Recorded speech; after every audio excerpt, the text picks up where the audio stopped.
They say you can't come back from rock bottom. They were wrong. 5 years ago, I clutched an ultrasound photo in my shaking hands, 8 weeks pregnant after years of trying, ready to tell my husband the news that would change everything. Instead, he changed everything first. In front of 200 people, he called me a traitor, showed photos of me, fake photos, selling his secrets. I begged him to listen, told him about our baby. He looked at me like I was garbage. Then he grabbed my arm so hard it bruised and dragged me to the door. The snow was falling. I wasn't wearing a coat. You were a souvenir, Sierra. A cheap one. He threw my wedding ring into the snow. The doors slammed shut. I walked 4 miles in that blizzard, bleeding, crying, dying inside. I lost our son in a county hospital. Alone. No husband, no money, no future, just $40 and a broken heart. Pierce Sterling thought he'd erased me that night. He had no idea. He'd just created the woman who would erase him.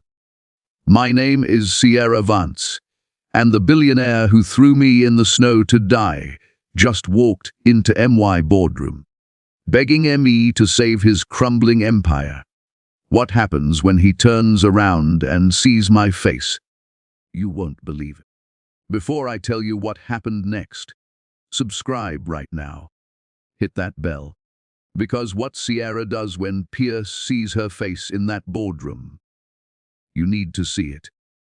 And drop a comment. Do you choose revenge or forgiveness when someone destroys you? Your answer might change after you hear this story.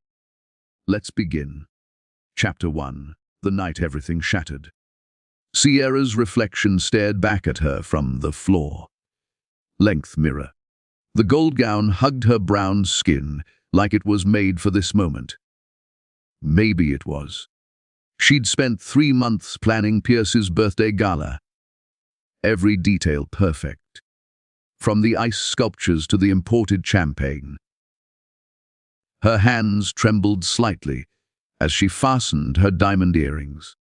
Not from nerves, from excitement. The ultrasound photo was tucked inside her clutch. 8 weeks. After 4 years of trying, of treatments, of silent tears in bathroom stalls, finally. She'd planned to tell him tonight, after the toast. A private moment in all this public celebration. You look beautiful. Pierce appeared behind her in the mirror, adjusting his bow tie. He didn't smile. He rarely did anymore. But tonight felt different. Tonight would change everything. Thank you. She turned to face him. Are you ready? Always. His eyes swept over her once, clinical, like he was checking inventory. Then he walked out. Sierra's stomach tightened. She told herself it was morning sickness. The ballroom was a winter wonderland. Crystal chandeliers threw rainbows across 200 of the wealthiest faces in America. Senators, CEOs, old money and new power, all gathered in the Sterling estate in Aspen. The mountains loomed outside the windows, dark and watchful. Sierra moved through the crowd, shaking hands, smiling. She'd learned this dance. How to make small talk with people who'd never spoken to someone like her before she married Pierce. How to ignore the way their eyes lingered on her skin, cataloging her difference. Lady Catherine Sterling stood by the ice bar, draped in emeralds and contempt. Pierce's mother had perfected the art of the cutting smile. She caught Sierra's eye and raised her glass. The gesture felt like a threat. Darling, you've outdone yourself. Celeste Dubois appeared at Sierra's elbow, all platinum hair and practiced warmth. Pierce's business partner, his frequent dinner companion, his mother's favorite choice for daughter-in-law. Thank you, Celeste. Sierra kept her voice even. Though I do hope Pierce appreciates all your effort. Celeste's eyes glittered. Not everyone would be so understanding about all those late nights at the office. Before Sierra could respond, the lights dimmed. Pierce took the stage. The crowd hushed. Thank you all for being here. His voice carried that natural authority that made investors open their wallets. This year has been transformative, and I have some announcements to make. Sierra's heart lifted. Maybe he knew. Maybe he'd planned his own surprise. But first, I think everyone should see something. The massive LED screens flickered to life behind him. Sierra's face filled the screens. Hotel room. Dim lighting. She was handing a briefcase to a man in shadows. Her expression looked cold. Calculating. The timestamp read 3 weeks ago. The room went silent except for the click of the slideshow. More photos. Different angles. Sierra accepting cash. Sierra with documents spread across a bed. Sierra kissing the stranger's cheek. Her blood turned to ice water. No. The word came out as a whisper. No, that's not. But no one was listening. 200 pairs of eyes turned to her, some shocked, some disgusted, some satisfied, like they'd been waiting for this. Pierce stepped off the stage. His face was stone. Pierce, please, those aren't real. She reached for him. His hand closed around her wrist, hard enough to bruise. Don't. His voice was quiet, deadly. Don't insult me with lies. I would never. Tears blurred her vision. Please, just let me explain. Explain. Lady Catherine's voice cut through the room like a blade. How does one explain stealing proprietary secrets? Trading them for cash? Betraying the family that lifted her from nothing? The crowd murmured. Sierra heard the words clear new. Gold digger. Can't trust? Pierce? I love you. Sierra's voice broke. Those photos are fake. Please, I'm pregnant.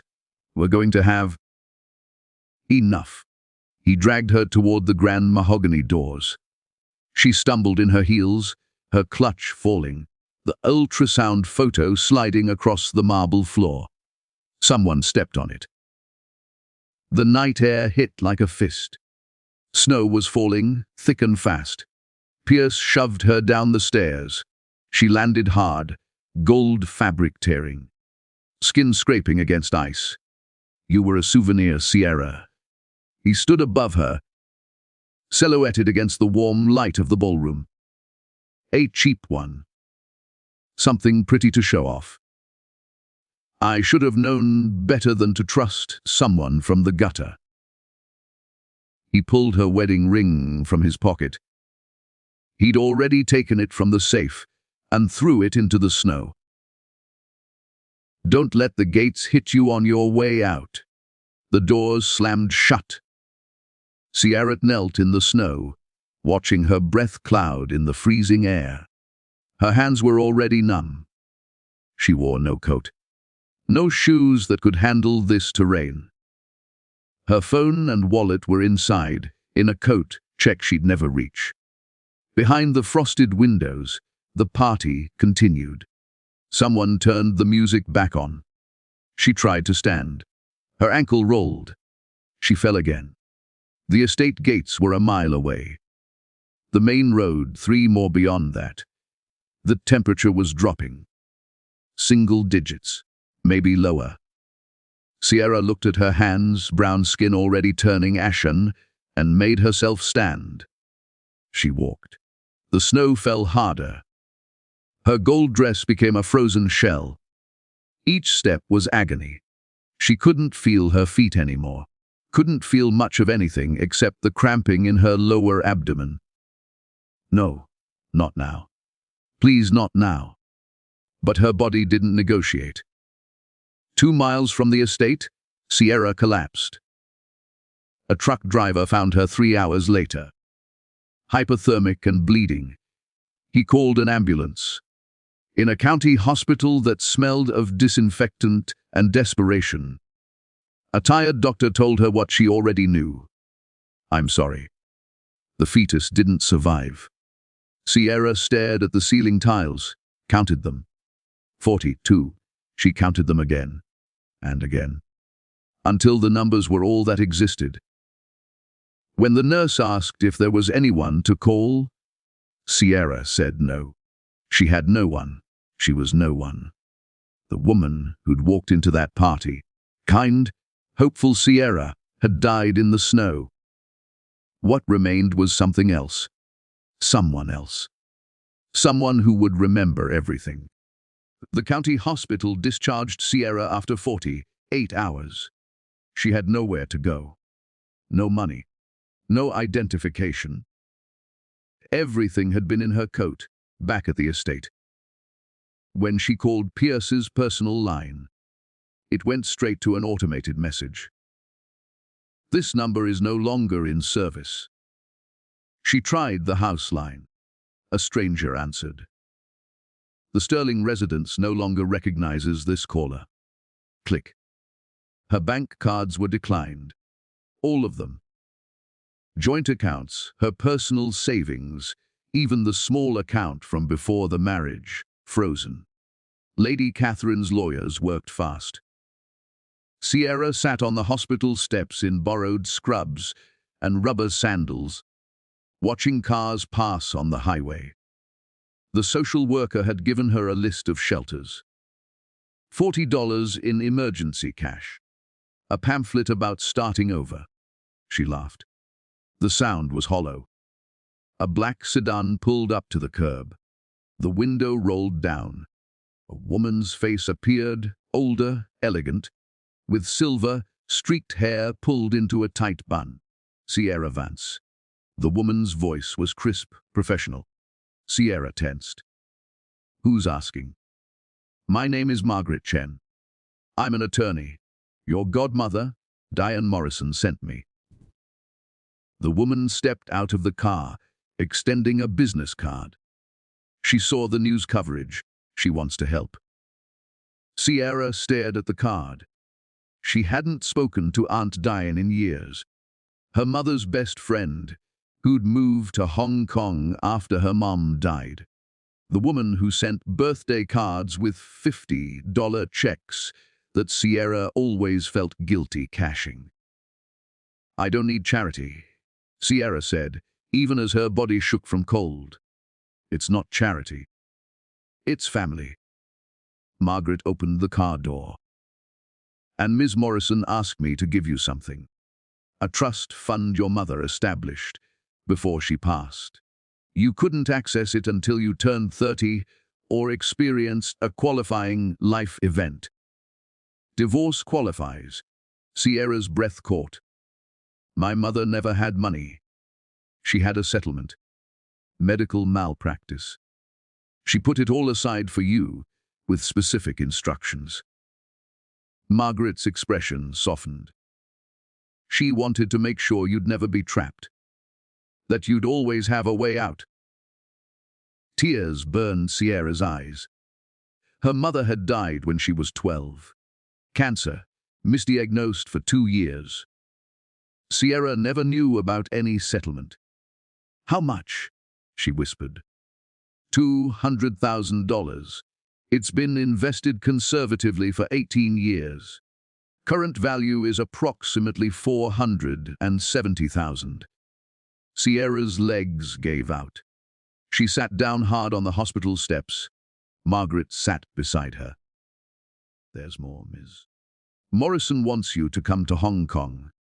She has connections there. Business opportunities. A place to heal, away from all this. I can't just run away." "You're not running. You're regrouping." Margaret pulled out an envelope. "First class ticket. Leaves tomorrow from Denver. New passport. Expedited. Fresh start." Sierra took the envelope with shaking hands. Inside was a plane ticket, a temporary passport, a printed email from Aunt Diane. Her mother would want you to survive this. Come home to me. What about Pierce? The accusations. Everyone thinks I. Let them think what they want for now. Margaret's voice turned sharp. You need to disappear. Heal. Get strong. Then, when you're ready, we fight back. But you can't fight from a position of weakness. Sierra looked at the highway again. Every car heading somewhere. Everyone with a destination. She'd spent 4 years being Mrs. Pierce Sterling. Being silent when his mother insulted her heritage. Smiling through business dinners where men talked over her.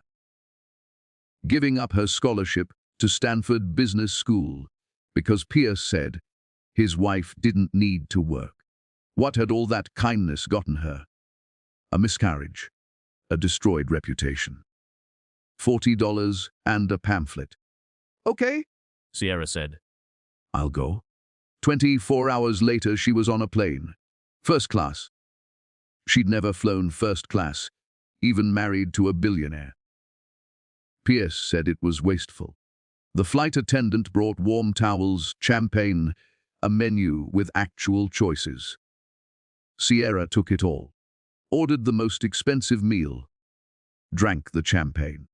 Let herself cry quietly behind oversized sunglasses as they crossed the Pacific. Aunt Diane met her at Hong Kong International. Older now, but still wearing the bright colors. Sierra remembered from childhood.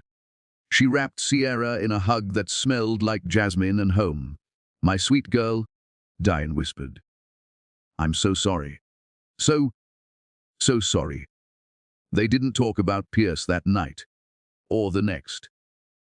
Diane's apartment overlooked Victoria Harbour, all glass and light. She gave Sierra the guest room, brought her soup, let her sleep for 16 hours straight. On the third day, Sierra finally spoke. I lost the baby. Diane's face crumpled. She held Sierra while she sobbed. The first real crying since the hospital. Great, gasping sobs that felt like they'd tear her apart. He didn't even ask, Sierra said between breaths. He didn't ask if the photos were real. He threw me away. Then he's a fool, Diane said firmly. And fools always pay for their mistakes. Over the following weeks, Sierra began to emerge slowly, painfully. She cut her hair short. The long curls Pierce had loved were the first thing to go.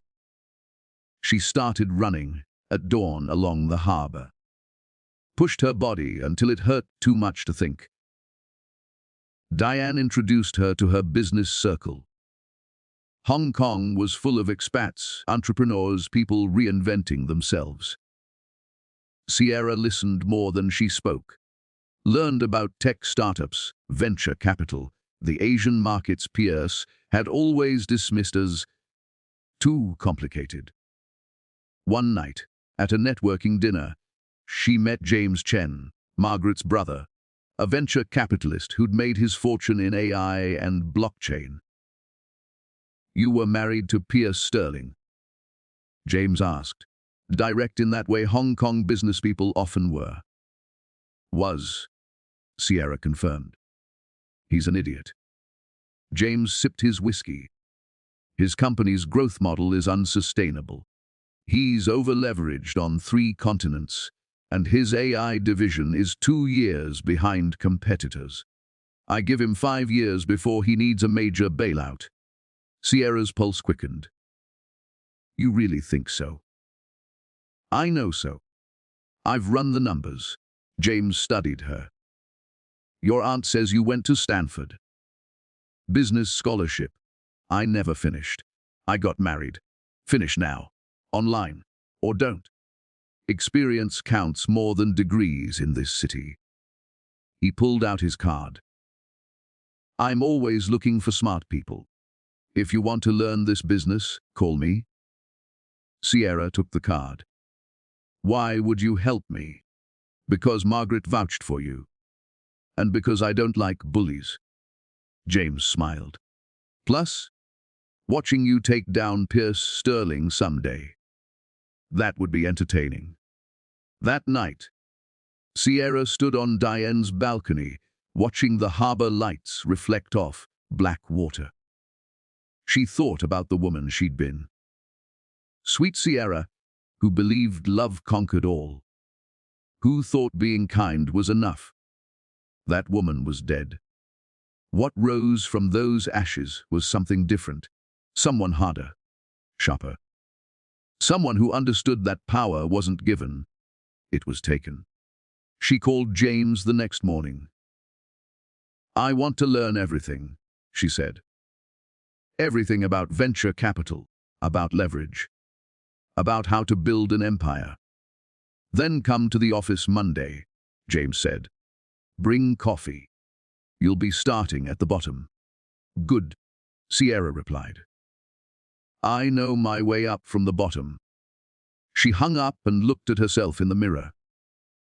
Short hair, clear eyes. A face that had learned how to hide emotion. Pierce Sterling had thrown her into the snow to die. He had no idea. He'd just created his own destruction. The game was on, and Sierra had nothing left to lose. Year one in Hong Kong felt like drinking from a fire hose. Sierra arrived at James Chen's office at 6 every morning, made coffee, copied documents, sat in the back of meetings, silent, absorbing everything. The other junior analysts looked at her with curiosity at first, then confusion. She was 30 years old. Most of them were fresh graduates. She had no degree completion, no resume, no LinkedIn profile. Just a reference from James Chen, which was apparently enough. Why are you really here? Asked Marcus Wu, a cocky Stanford MBA who loved reminding everyone where he'd gone to school. James doesn't hire charity cases. Sierra looked up from the financial models she was studying. Then I guess I'm not a charity case. She went back to her spreadsheet. Marcus huffed and walked away. But the question bothered her. Why was James helping her? That evening, she stayed late, analyzing the company's investment portfolio. Something caught her eye. A pattern in their Southeast Asian tech investments. A blind spot in their due diligence process that had cost them millions on 2 failed startups. She spent 3 nights building a presentation. Risk assessment models, market analysis, alternative vetting strategies. When she finished, her eyes were bloodshot, but the work was solid. She put it on James's desk at 5:47 a.m. before he arrived. By noon, he called her into his office. Where did you learn this? He held up her presentation. Stanford. Before I left, and Pierce used to bring work home. I paid attention. Sierra met his eyes. Did I overstep? You just saved us from making the same mistake on a $12 million deal we were closing next week. James leaned back in his chair. You have instincts, Sierra. Raw talent.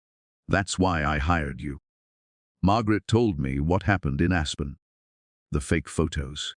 The public humiliation. Most people would break. But you're angry. And angry, properly channeled, builds empires. Sierra's throat tightened. I don't want revenge, Leah. James smiled. You want it so badly you can taste it, that's fine. Use it, but be smart.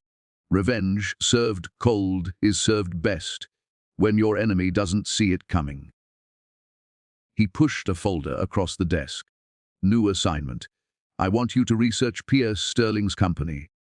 Every division, every liability, every weakness.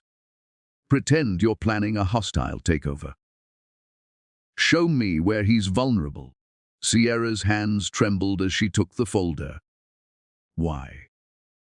Because in 5 years, maybe less, he's going to need money. And when he does, I want us to be ready, not to save him. James stood up. This is a test, Sierra. Show me you can separate emotion from strategy. Show me you can think like a killer. She worked on that project for 3 months. Nights and weekends. Dove deep into Pierce's corporate structure. Sterling Tech had 7 divisions across 4 continents. The flagship AI division was bleeding money, propped up by government contracts that would expire in 4 years. His cloud infrastructure was overbuilt, with server farms sitting half empty. He'd acquired 3 competitors in 2 years, all financed with high-interest debt. Pierce was a house of cards, beautiful on the outside, one strong wind from collapse. Sierra's presentation was 90 slides, comprehensive, brutal. She showed James exactly how to destroy Pierce Sterling's empire, piece by piece. James read it twice. Then he smiled. You're ready for the next level. He promoted her to associate, gave her real clients, real deals. Sierra threw herself into the work with intensity that scared even the workaholics in the office. She learned Mandarin, studied market trends until she could predict movements before they happened, built relationships with CEOs, investors, power brokers across Asia. At night, alone in her apartment, she let herself remember the baby she'd lost, the ultrasound photo trampled under expensive shoes, Pierce's face as he threw her into the snow. She didn't cry anymore. Tears were wasted water. Instead, she went to the gym, hit the heavy bag until her knuckles bled, ran until her legs gave out, turned pain into fuel. Aunt Diane watched her with worried eyes. You're working yourself to death, baby. I'm working myself to life, Sierra corrected. The old me is dead. This is who I am now. Year 2 brought her first major win. A tech startup in Singapore. Everyone else passed on it. Said the founders were too green, the market too saturated. Sierra saw something different. She convinced James to invest $2 million. 18 months later, the company sold to Alibaba for $80 million. Sierra's analysis had been perfect. Her cut of the commission was substantial. Not billionaire money. Not yet. But enough to prove she belonged. James took her to dinner at a Michelin-starred restaurant overlooking the harbor. You have a gift, he said. You see what others miss. Why? Sierra swirled her wine. Because I know what it's like to be underestimated. Those founders, young, no connections, just raw hunger. I understood them. Everyone else saw risk. I saw myself. And Pierce never saw that in you. Pierce saw a pretty trophy. He never bothered to look deeper. She set down her glass. His loss? His massive loss, James agreed. Speaking of which, I've been hearing things. Sterling Tech's AI division just lost their biggest military contract to a Korean firm. Stock dropped 11%. Investors are getting nervous. Sierra's heart rate picked up. How nervous? Nervous enough that he'll need to show growth soon or face a revolt. James studied her. The timeline is accelerating. Maybe 3 years instead of 5. Good. The word came out cold. Sierra didn't recognize her own voice sometimes. Didn't recognize the woman who could discuss destroying a man's livelihood over seared scallops and champagne. But that woman got results. Year 3 was her breakout. She led a consortium that acquired a struggling Indonesian e-commerce platform, restructured it, and flipped it for 300 million in profit. Her name started appearing in tech publications. The mystery woman of Hong Kong VC, Sierra Vance, the analyst who never misses. Pierce's name appeared too, but in different contexts. Sterling Tech faces mounting pressure. Can Pierce Sterling save his sinking ship? Sierra read every article, studied every earnings call, watched his empire crack. She felt nothing. No satisfaction, no pity, just cold calculation. Then in year 4, she met David Park at a conference in Seoul. Korean-American, Harvard Law, specializing in corporate restructuring and hostile takeovers. Brilliant, ruthless, and utterly professional. "I've been following your career," David said over coffee. "Impressive trajectory. From nothing to managing a $200 million portfolio in 4 years. That's not luck." "No," Sierra agreed. "It's not. I also know who you used to be, Pierce Sterling's ex-wife, the woman he publicly destroyed." David's expression didn't change. "I'm guessing this success isn't just about money." Sierra should have been angry at his directness. Instead, she respected it. "What gave it away?" "The pattern of your investments. You're building a specific kind of portfolio. Companies that could be used as leverage against tech infrastructure firms, cloud services, AI training platforms, data centers. You're assembling weapons, Ms. Vance. Very expensive weapons. And if I am." David smiled. It was the smile of a shark. "Then you need a lawyer who specializes in corporate warfare. I've taken down 3 Fortune 500 CEOs. I know every legal trick, every loophole, every pressure point. And I'm very, very expensive." "How expensive?" "For you. A percentage of Sterling Tech when you take it down." "Because you will take it down. I can see it in your eyes. You're not just planning revenge. You're planning annihilation." Sierra sipped her coffee. Studied this man who saw through her so easily. "Why would you help me?" "Because Pierce Sterling testified against my father in a patent lawsuit 12 years ago. Lied on the stand. My father's company went bankrupt. He died of a heart attack 6 months later." David's smile faded. "So yes, Ms. Vance, I have my own reasons. The enemy of my enemy is my very well-paid friend." They shook hands. The deal was done. Year 5 arrived like a countdown clock, hitting 0. Sierra had built something extraordinary. A venture capital firm called Phoenix Group, backed by international investors, managing over $1 billion in assets. She was wealthy now, powerful. And Pierce Sterling was drowning. His stock had dropped 43% in 18 months. 3 board members had resigned. His cloud division was hemorrhaging clients to younger, faster competitors. The debt payments were crushing him. James walked into Sierra's office, her own office now, corner view, her name on the door, with a folder. "It's time," he said simply. Inside was a confidential memo. Sterling Tech was quietly shopping for a white knight investor. Someone to inject capital, stabilize the stock, save Pierce's reputation. The asking price was massive. The terms were desperate. Sierra read it twice. Her hands didn't shake. Her voice didn't waver. "Set up the meeting," she said. "Tell them Phoenix Group is interested. Very interested. He doesn't know your Phoenix Group. He has no idea. I've kept my name out of everything.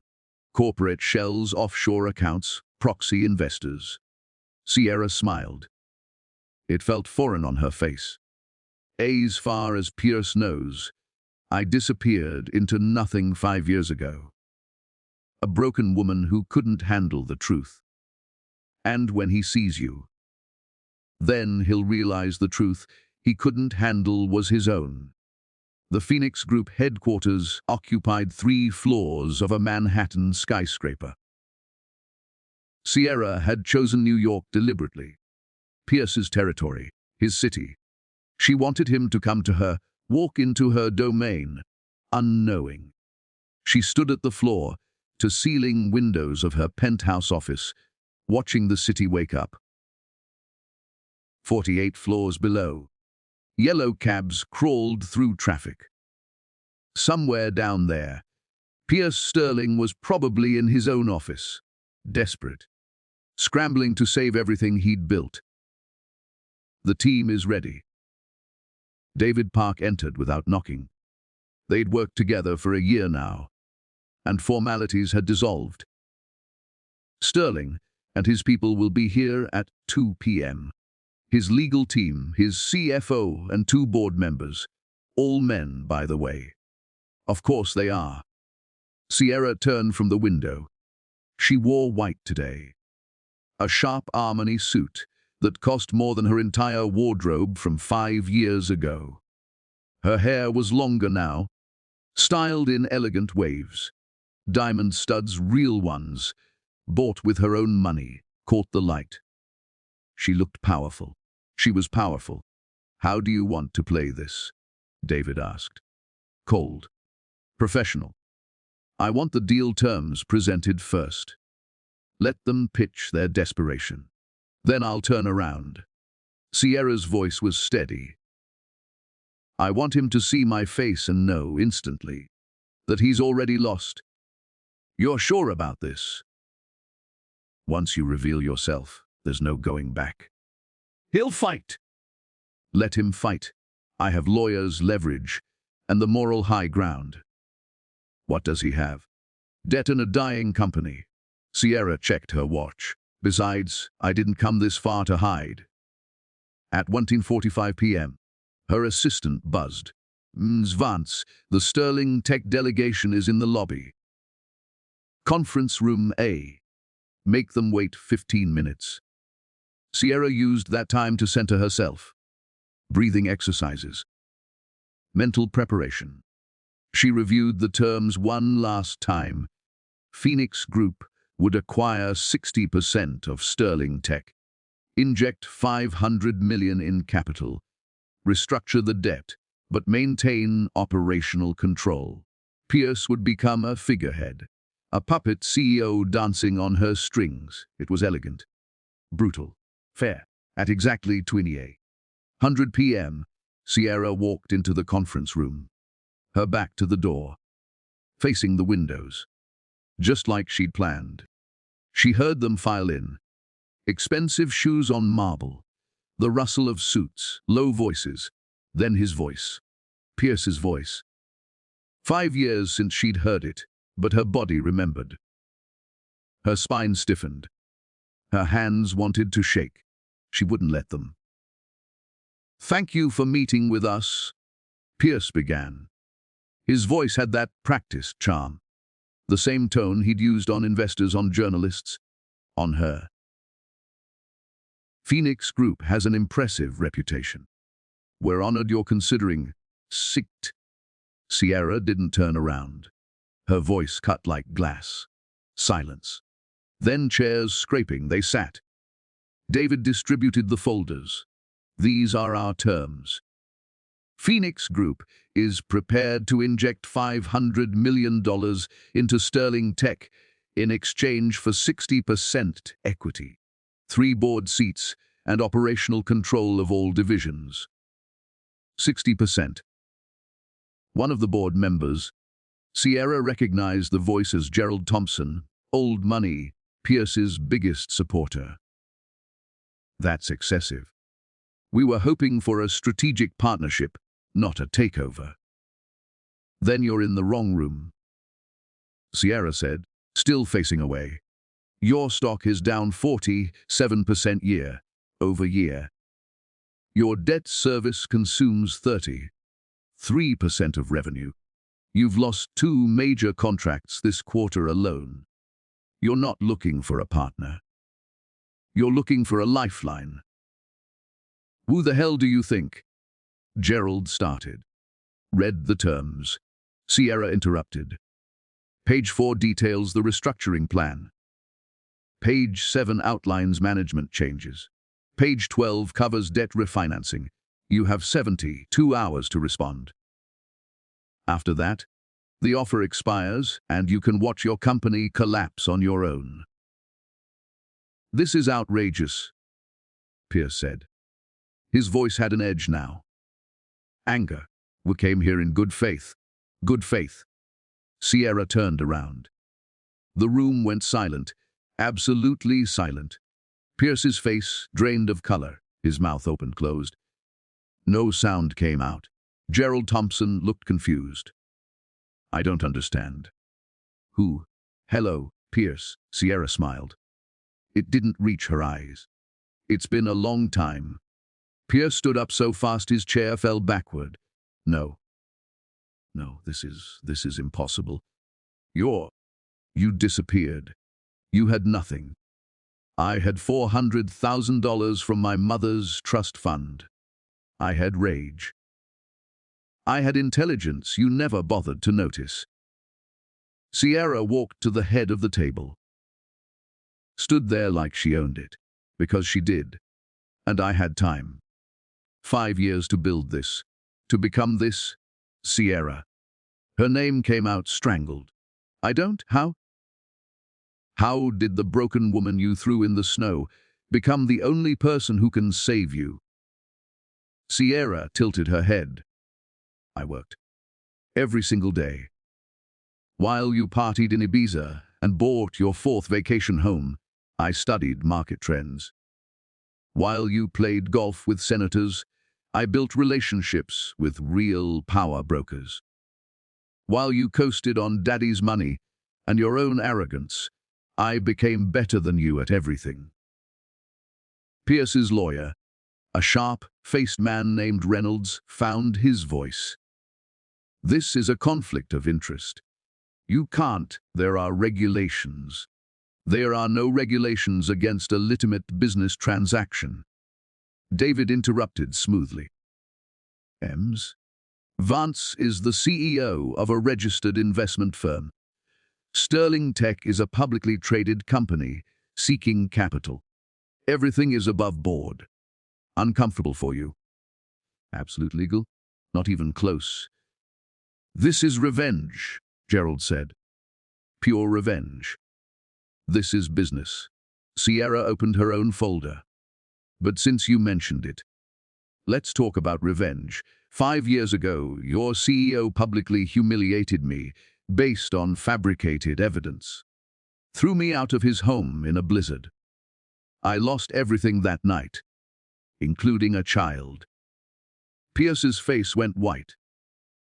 You said you were pregnant, but I thought. You thought I was lying. Like you thought I was a corporate spy. Like you thought everything about me was false.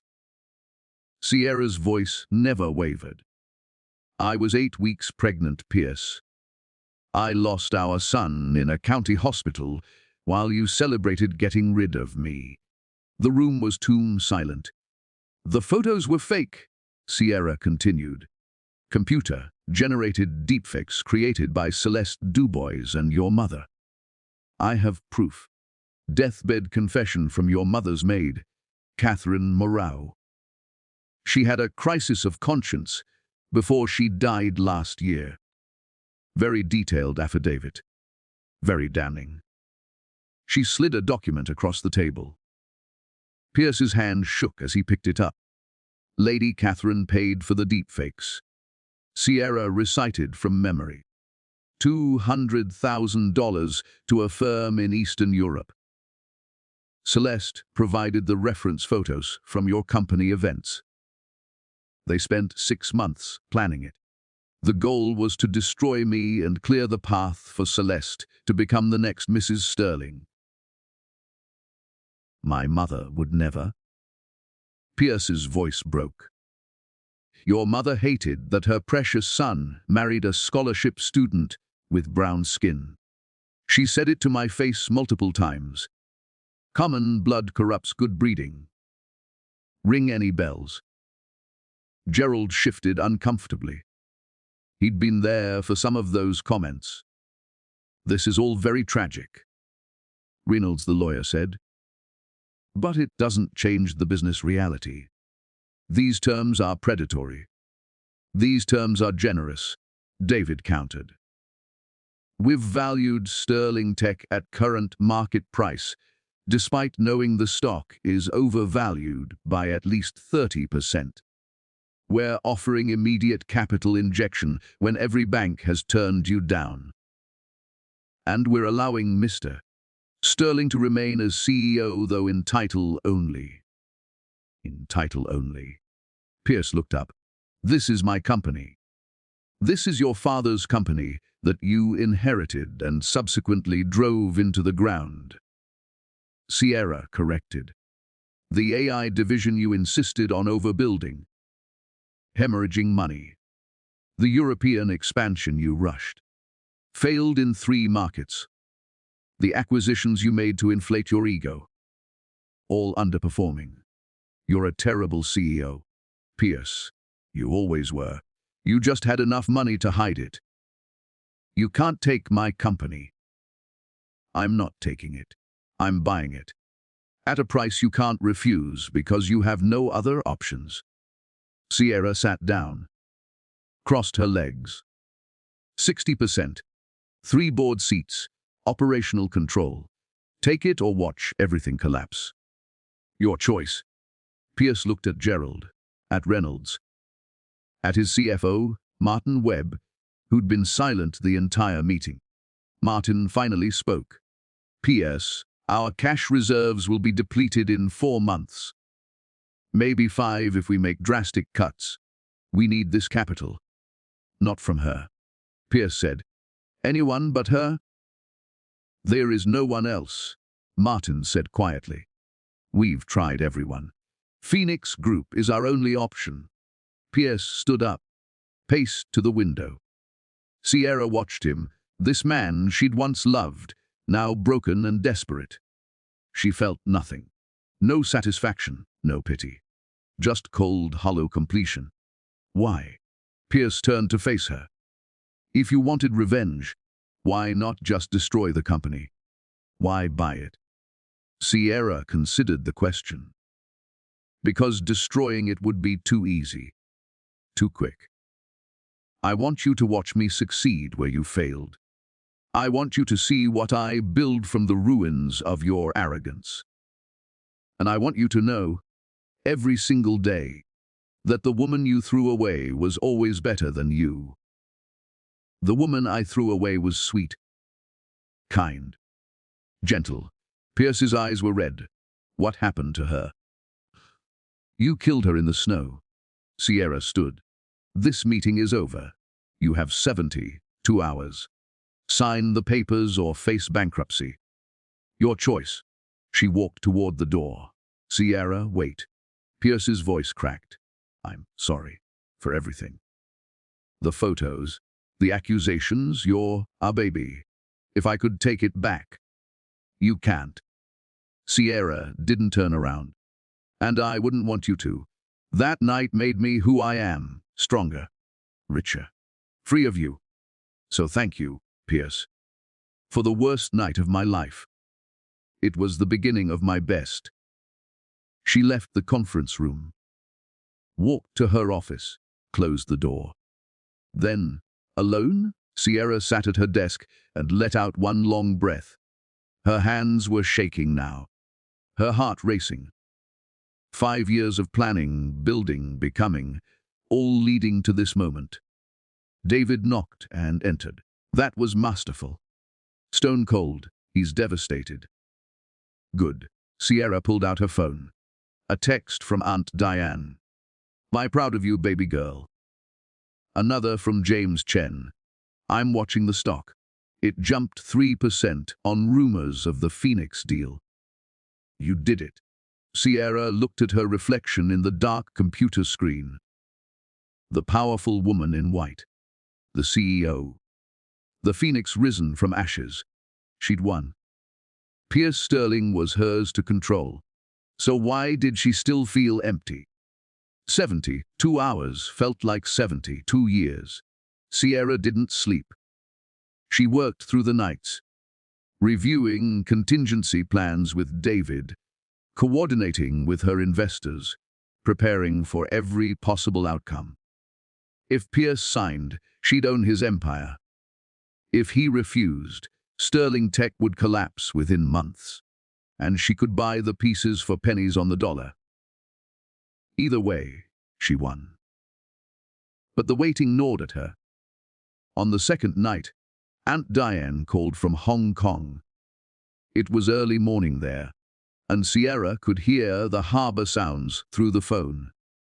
"Have you eaten?" Diane asked. It was always her first question. "I had coffee." "Coffee isn't food, baby. You're running yourself into the ground again." "I'm fine." Sierra stared at the Manhattan skyline, lights stretching to infinity. Somewhere out there, Pierce was making the hardest decision of his life. "Are you, though?" Diane's voice softened. "You got what you wanted. You faced him, showed him who you became. But you don't sound victorious. You sound tired." Sierra closed her eyes. "I thought I'd feel different. Satisfied. Something, but it's just empty." "Revenge usually is," Diane said gently. "I supported this because you needed to heal, and healing looks different for everyone. But destruction doesn't fill the holes inside us, Sierra. It just creates new ones." "So what was I supposed to do? Forgive him? Move on? Pretend that night never happened?" No. "You were supposed to survive, and you did. Beautifully. Powerfully. But now you need to decide who you want to be after the surviving is done." They talked for another hour. About Sierra's mother. About the woman Sierra used to be. About whether power and success could ever truly heal a shattered heart. "I don't know how to be soft anymore," Sierra admitted. "I don't know if that woman even exists inside me." "She exists," Diane assured her. "She's just protecting herself, and that's okay. But don't let the armor become your skin, baby. Don't let what he did turn you into something you hate." After they hung up, Sierra stood at the window for a long time. Thinking, remembering. The third day arrived. The deadline was 50:00 p.m. At 14:47 p.m., Sierra's assistant buzzed. Vance, Mr. Sterling's legal team is here. They have documents." Sierra's heart kicked. "Send them in." Reynolds entered with 2 associates. No Pierce. They looked exhausted, like they'd been arguing for 3 days straight. "Mr. Sterling has signed the agreement," Reynolds said stiffly. He placed the documents on her desk. 60% equity transferred to Phoenix Group.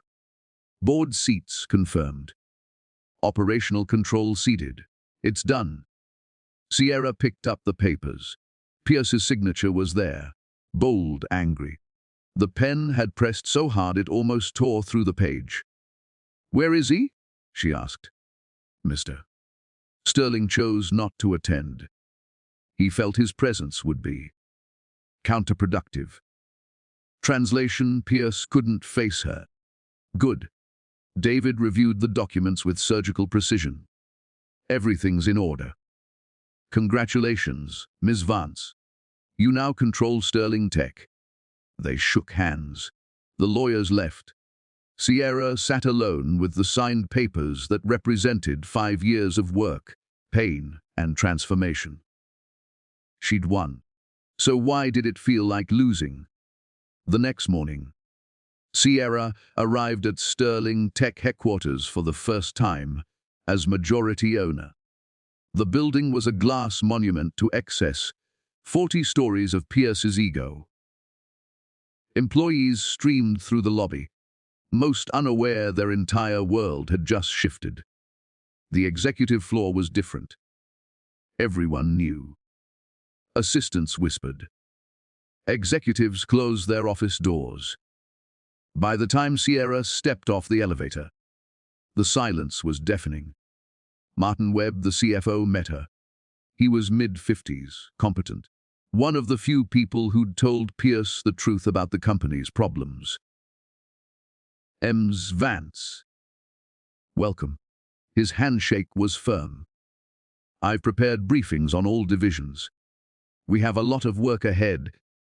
Where's Pierce? His office. He's been there since yesterday. Won't come out.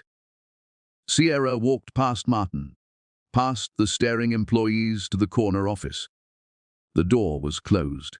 She knocked once. No answer. She opened it anyway. Pierce sat behind his desk in the same clothes from the meeting 3 days ago. Unshaven, hollow-eyed.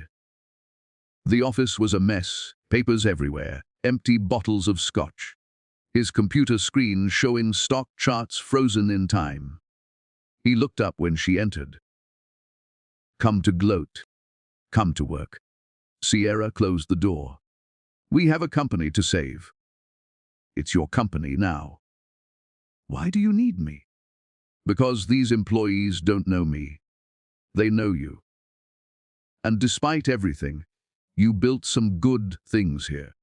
The core technology is solid. The team is talented. You just made terrible strategic decisions. Sierra sat across from him. I need you to smooth the transition. Publicly support the changes. Be the face while I do the actual work. Pierce laughed. It sounded broken. So I'm a puppet. A mascot for my own company. Yes? At least she was honest. Pierce poured himself another drink. His hands shook. Did you ever love me? Or was I always just a target? The question caught Sierra off guard. She'd prepared for anger, for fighting, for legal maneuvering. Not for this raw vulnerability. I loved you, she said quietly, completely, stupidly. I gave up everything for you. Stanford, my career, my identity. I became whoever you needed me to be. Then how can you destroy me now? Because you destroyed me first. Sierra's voice hardened. You didn't just end our marriage, Pierce. You humiliated me. Stole my dignity. Threw me away like garbage in front of 200 people. And when I told you I was pregnant, you called it a lie. Pierce flinched. I thought you were trying to manipulate me. I was carrying your child, our son, and I lost him alone in a county hospital because you couldn't be bothered to ask questions, to investigate, to give me one moment of doubt in your certainty. Sierra stood. So yes, I loved you. Past tense. That woman is dead. What's left is someone who learned that love without respect is worthless. My mother, Pierce started. Your mother was a monster, and you let her be. You knew how she treated me. The comments about my skin, my background, my common blood, you heard it all and did nothing. You chose her approval over my dignity every single time. She was my mother. And I was your wife. Sierra's control cracked. I deserved protection. Defense. Basic human decency. But you were too weak to stand up to her. Too concerned with keeping everyone happy except the woman who loved you. Pierce's face crumpled. She died 6 months ago. Cancer. She asked for you at the end. Wanted to apologize. Sierra's breath caught. What? She confessed everything. The deepfakes. The setup. Celeste's involvement. She said. She said she was wrong. That you were good for me. That she destroyed the best thing I ever had because of pride and prejudice. Pierce wiped his eyes. She died knowing what she'd done. Died with regret. And I've lived with it every day since. You knew. Sierra's voice went cold.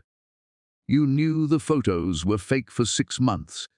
And you never tried to find you. You vanished. No trail, no contact. It was like you'd been erased. Pierce stood. I hired investigators. Scoured social media. Called everyone we knew. Nothing. You were a ghost. I was building a life without you. And now you're here, taking my company, destroying everything I have left. Pierce's voice broke. So congratulations, Sierra. You won. You're the powerful one now. I'm nothing. Sierra looked at this man who'd once been her whole world. Broken, desperate, pathetic. She should feel triumph, satisfaction, victory. Instead, she felt exhausted. You're not nothing. Pierce, you're just not everything anymore. And that's what you can't accept. She moved toward the door. Tomorrow morning, 8:00 a.m., full executive meeting.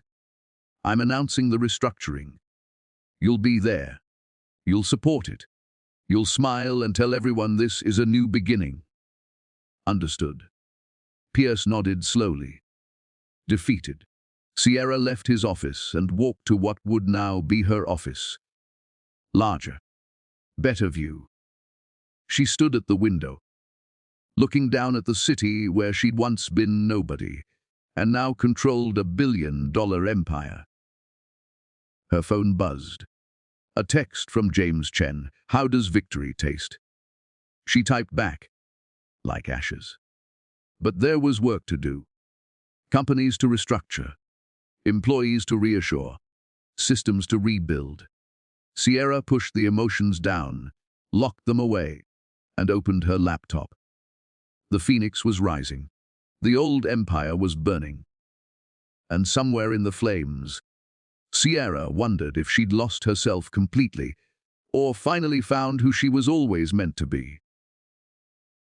That night, alone in her new Manhattan penthouse, purchased with her own money, decorated with her own taste, Sierra pulled out a small box from her bedside drawer.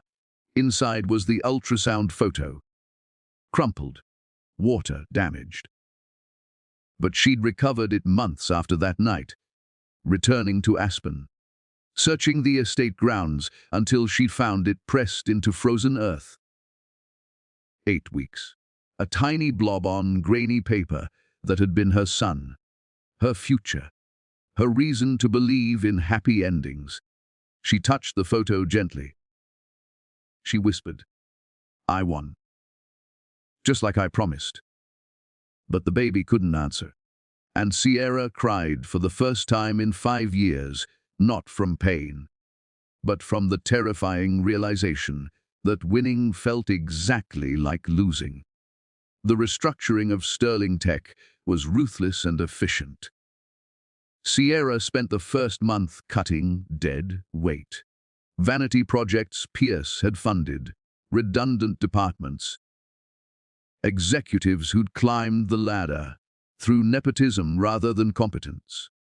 She slashed the European offices by 40%, consolidated the cloud infrastructure, and refocused the AI division on profitable government contracts instead of flashy consumer products. Wall Street loved it.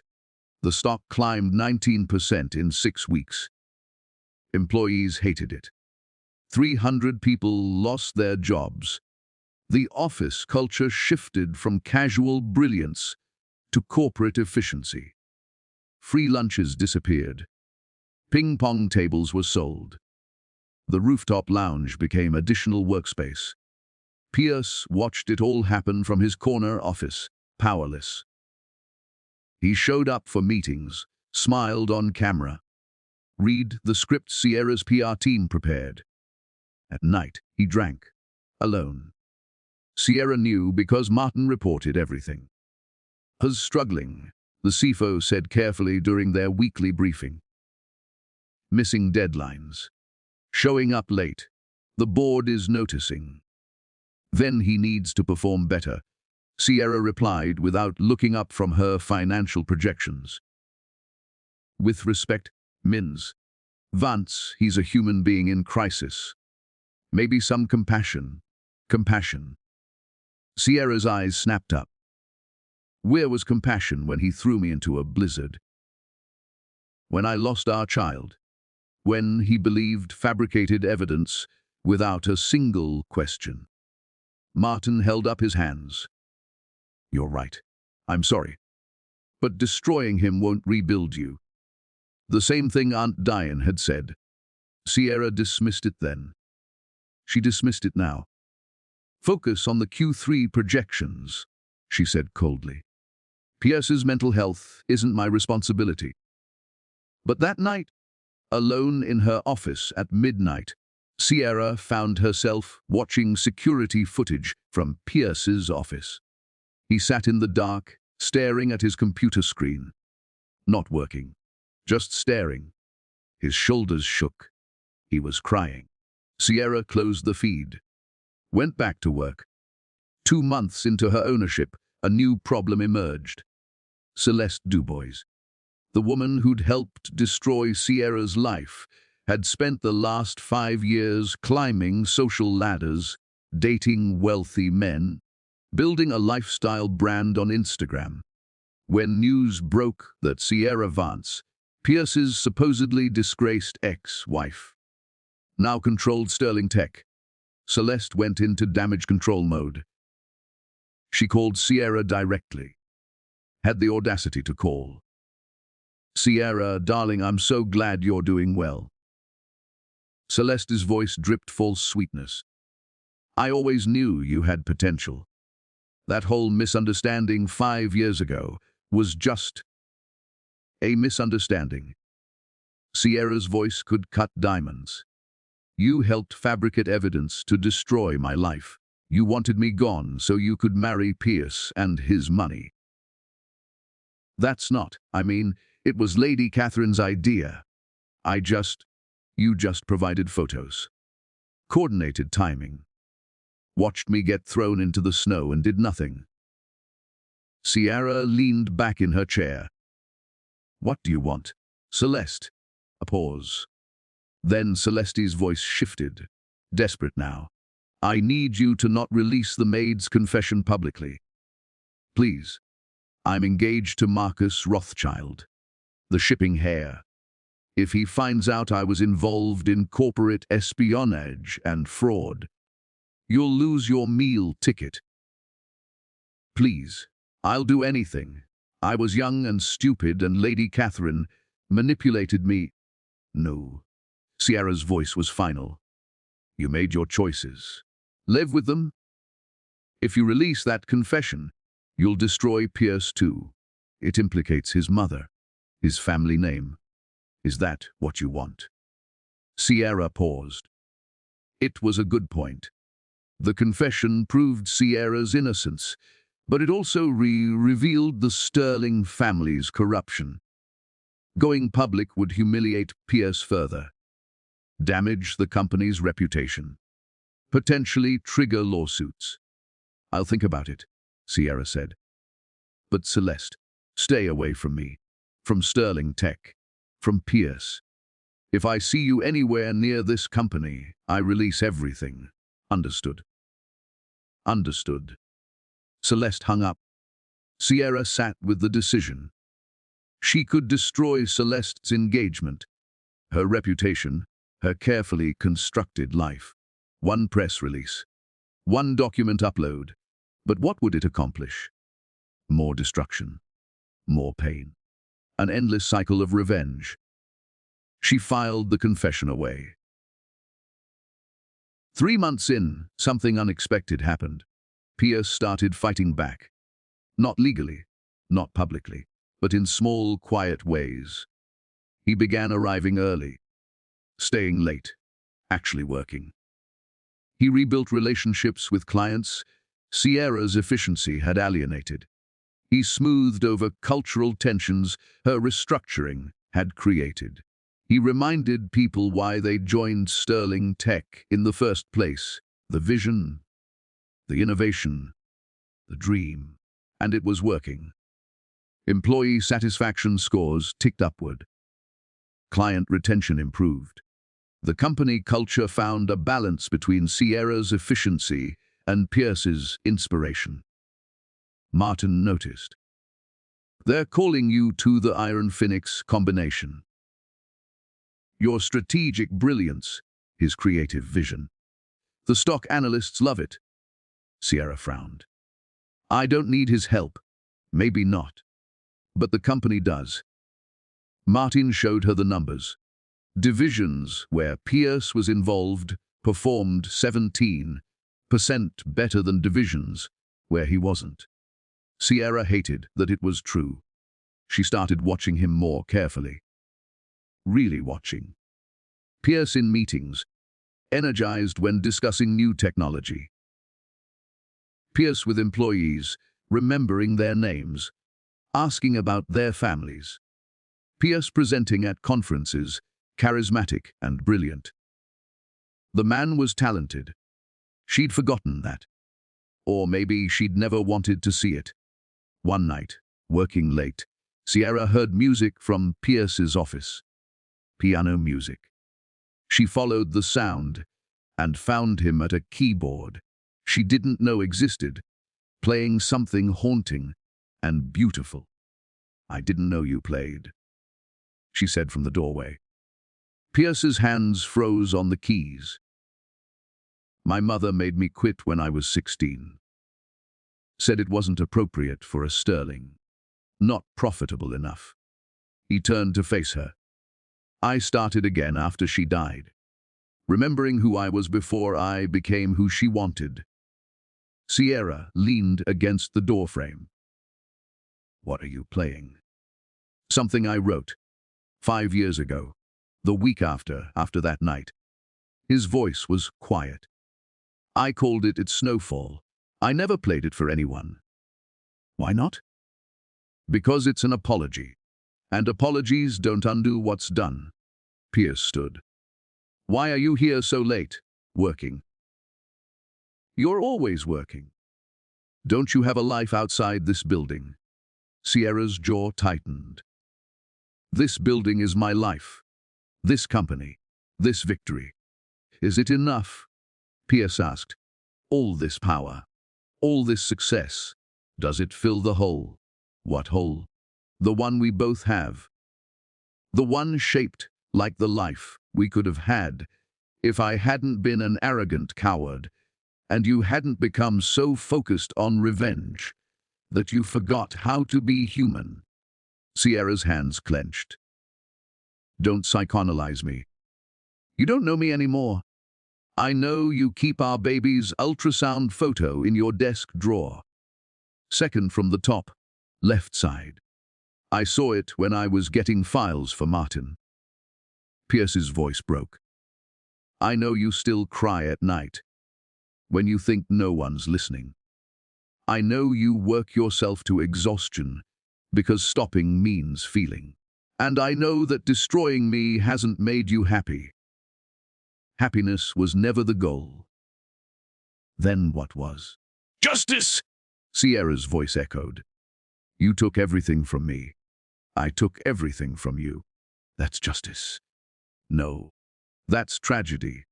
Pierce walked closer, not threatening, just tired. We destroyed each other, Sierra. And we're still destroying each other. When does it end? When you understand what you did to me, I understand. Pierce's composure cracked. Every day I understand.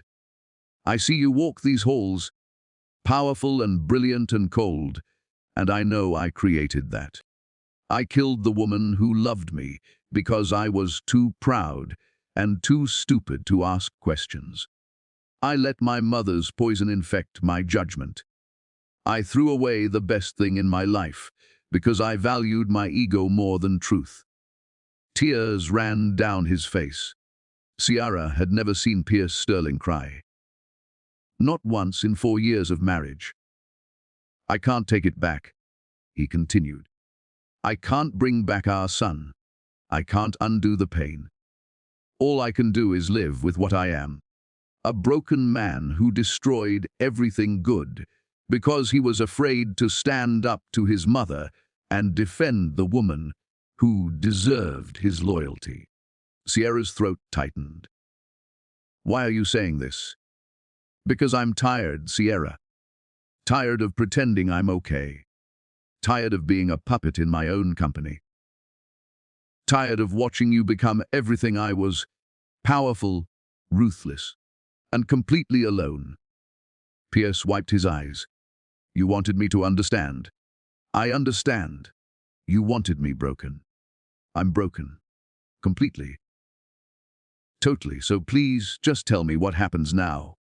Sierra stood frozen. This was what she'd wanted. Pierce, devastated and defeated, finally comprehending the magnitude of his betrayal. She should feel triumph. Instead, she felt something crack inside her chest. Something she'd kept frozen for 5 years. I don't know, she whispered. I don't know what happens now. They stood in the quiet office. The piano music still hanging in the air. Two broken people who'd destroyed each other in different ways. And for the first time since that night in the snow, Sierra wondered if revenge had been worth the cost. Sierra didn't sleep that night. Pierce's words circled her mind like vultures. When does it end? She stood in her penthouse, watching the sun rise over Manhattan. 5 years of planning. 5 years of becoming someone new, someone harder, stronger, untouchable, someone miserable. Her phone rang at 6:00 a.m. David Park. We have a problem, he said without preamble. Anonymous tip to the SEC. Someone's alleging you orchestrated the Sterling tech takeover through fraudulent means. Market manipulation. Insider trading. It's baseless, but they're opening an investigation. Sierra's blood ran cold. Who filed it? The tip came from a burner email. But I have my suspicions. David paused. Celeste Dubois has connections. She's scared. Cornered animals bite. Can they make anything stick? Not if our paperwork is clean. Which it is. But the investigation alone could tank the stock. Spook investors. And if the media spins it as scorned ex-wife manipulates markets for revenge, it undermines everything I've built. Sierra pressed her fingers to her temples. How long do we have? The SEC will likely make a public statement by end of business today. After that, it's damage control. David's voice softened. Sierra, maybe it's time to consider. Consider what? Walking away. You've proven your point. You rebuilt yourself. You don't need Sterling Tech to validate that. I'm not running from a fight. It's not running. It's choosing your battles. David sighed. I've been doing this a long time. The ones who win aren't always the ones who destroy their enemies. Sometimes they're the ones who know when to let go. After they hung up, Sierra sat in silence. Let go. The words felt foreign, impossible. She'd built everything around this. Around making Pierce understand. Around proving she was more than the broken woman in the snow. But what came after proving it? At 8:00 a.m., she walked into Sterling Tech. Employees whispered. They'd seen the early market reports. Questions were already swirling online. The stock had dropped 6% in pre-market trading. Martin intercepted her at the elevator. We need a statement. The board is panicking. Investors are calling. We need. I know what we need. Sierra walked past him. Conference room. 10 minutes. Full executive team. She stopped at Pierce's office. He was already there, looking worse than yesterday. Dark circles. Trembling hands. "Did you hear?" he asked. Yes. "This is Celeste. Has to be." Pierce stood. "I can make a statement. Defend you. Tell the truth about what my mother did." "No." Sierra's voice was firm. "That helps me, but destroys your family's reputation. It makes you look like a victim of your own mother. It's not worth it. I don't care about my reputation anymore." "Well, I do." Sierra met his eyes. "Because like it or not, we're tied together now. If I go down, Sterling Tech goes down. 3,000 employees lose their jobs. Investors lose billions. Your legacy becomes a cautionary tale about corporate corruption. So what do we do?"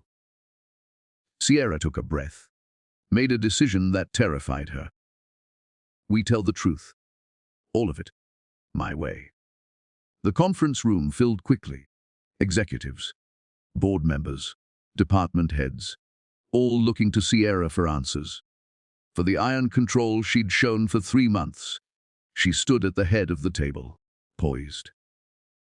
Professional. Powerful. "By now you've all heard about the SEC investigation," she began. "Anonymous allegations of market manipulation and fraud. I'm here to address them directly." Everyone leaned forward. 5 years ago, I was Sierra Sterling, wife to Pierce Sterling. I was humiliated publicly, accused of corporate espionage based on fabricated evidence, and thrown out of my home while pregnant. I lost my child that night. I lost everything.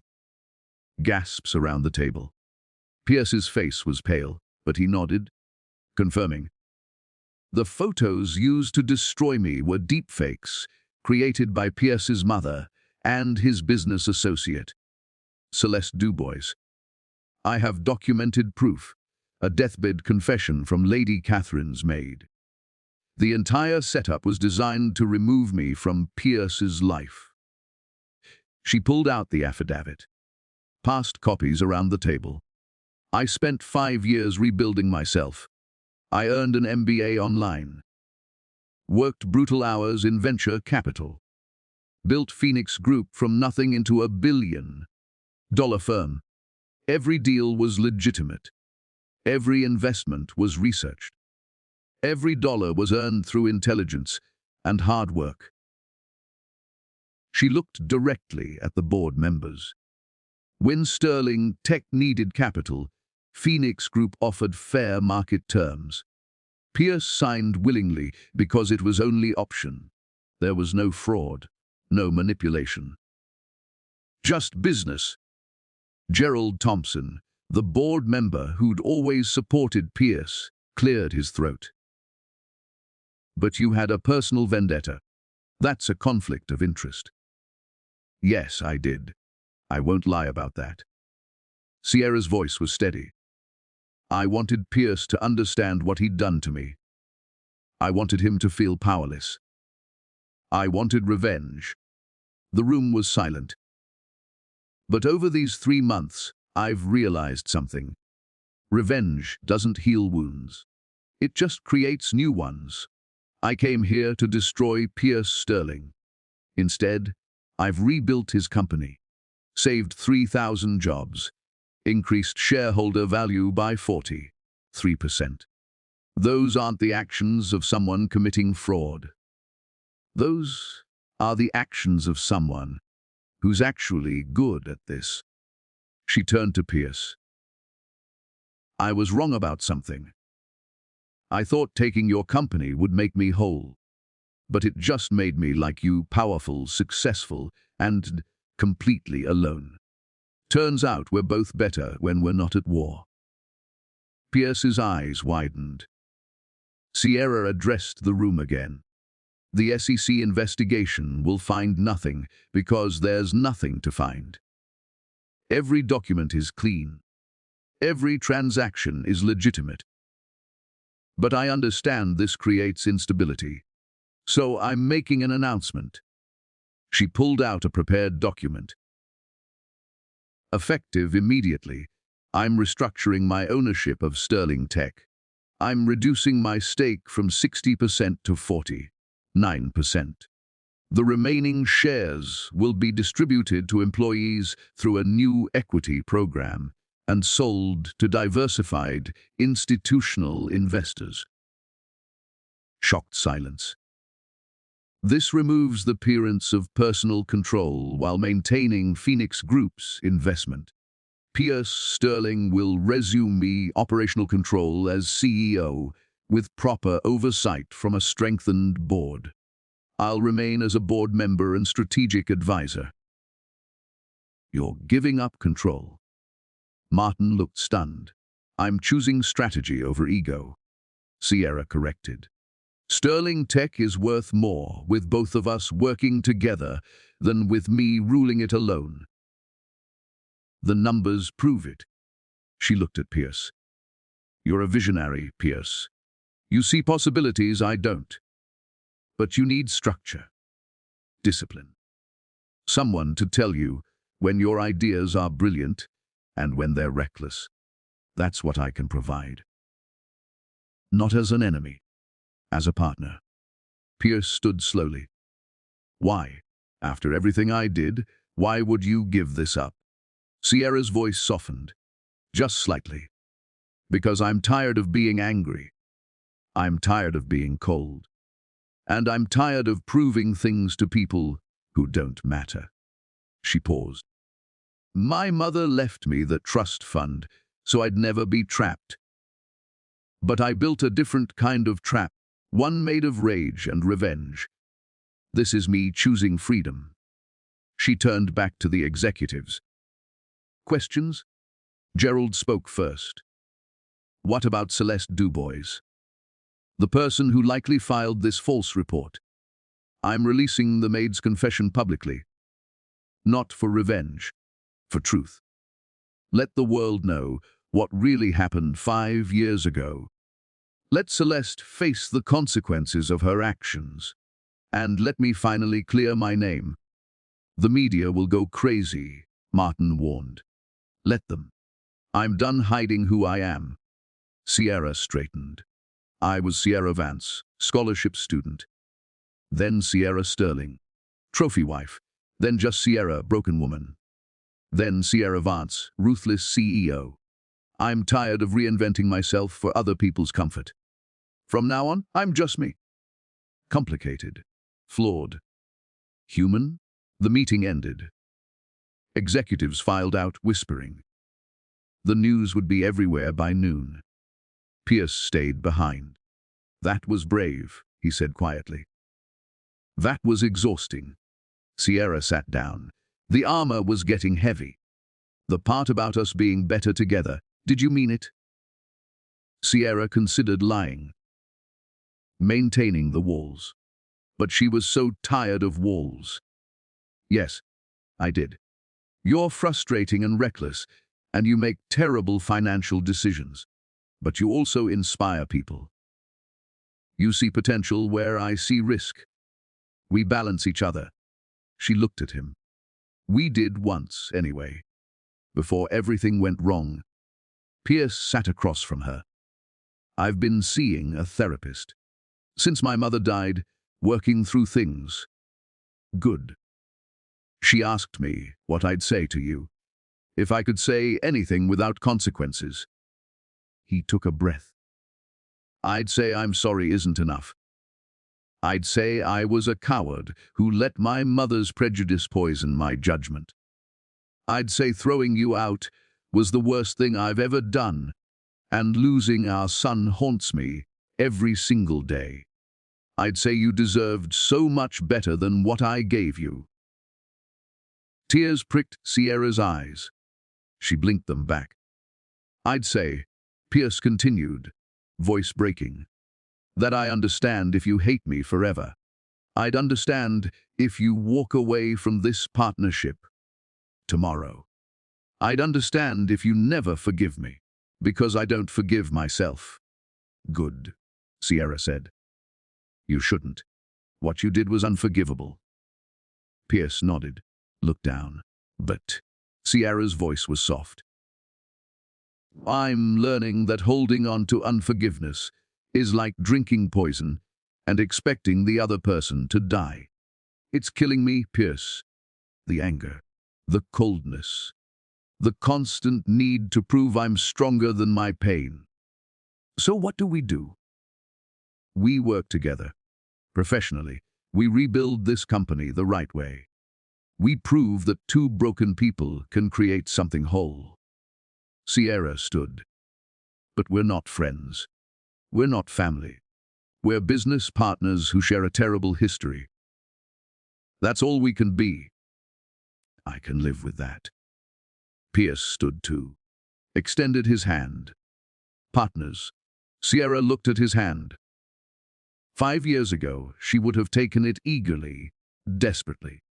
Now she took it carefully, guardedly. Partners. They shook. A business agreement. Nothing more. But something shifted. Not forgiveness, not reconciliation, just the tiniest crack in the ice. The SEC investigation concluded. No charges. Complete exoneration. Sierra's public release of the maid's confession made international news. Celeste Dubois's engagement imploded. Her social media empire collapsed. She disappeared from public life. Sierra didn't follow it. Didn't care. Sterling Tech's stock hit an all-time high.